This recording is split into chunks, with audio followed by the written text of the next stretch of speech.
দেখছিলেন crown cement সংবাদ শিরোনাম, এবারে বিস্তারিত। গাউসিয়া কমিটি বাংলাদেশ, সৌদি আরব আল দোয়াদমি শাখার সৌজন্যে বিশিষ্ট ব্যবসায়ী জনাব মুহাম্মদ রিফাত সাহেবের ব্যবস্থাপনায় আল দোয়াদমি সিটির গার্ল পেট্রোল পাম্প সংলগ্ন এলাকায় পবিত্র খতমে গাউসিয়া শরীফ ও আজিমুসান মিলাদ মাহফিল অনুষ্ঠিত হয়। অনুষ্ঠানে সভাপতিত্ব করেন বিশিষ্ট ব্যবসায়ী জনাব মুহাম্মদ রিফাত সাহেব। অত্র সংগঠনের দাওয়াতে খায়ের সম্পাদক জনাব এইচ.এম. ফরিদুল আলম আশরাফির পরিচালনায় মাহফিলটি এক ধর্মীয় ভাবগম্ভীর পরিবেশ সৃষ্টি করে।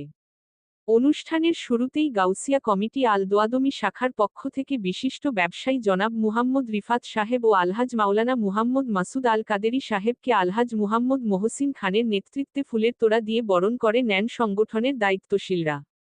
মাহফিলে প্রধান অতিথি হিসেবে উপস্থিত ছিলেন বিশিষ্ট ব্যবসায়ী আলহাজ মাওলানা মুহাম্মদ মাসুদ আল কাদেরী। অনুষ্ঠানের উদ্বোধক হিসেবে উপস্থিত ছিলেন গাউসিয়া কমিটি বাংলাদেশ, সৌদি আল দোয়াদমি শাখার উপদেষ্টা আলহাজ মাওলানা কাজী মুহাম্মদ হেলাল উদ্দিন আল কাদেরী।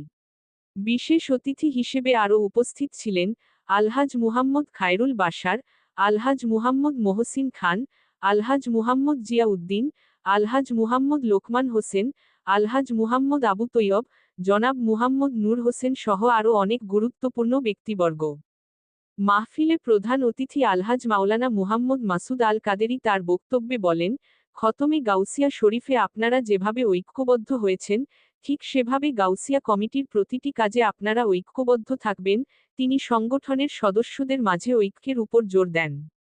পরিশেষে মিলাদ, কিয়াম এবং শান্তি ও সমৃদ্ধি কামনায় এক আবেগঘন দোয়া মোনাজাতের মাধ্যমে মাহফিলের কার্যক্রম সম্পূর্ণ হয়।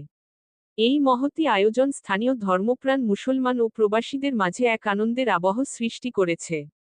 জেসমিন আক্তার মুক্তা, GCD নিউজ 24, চট্টগ্রাম।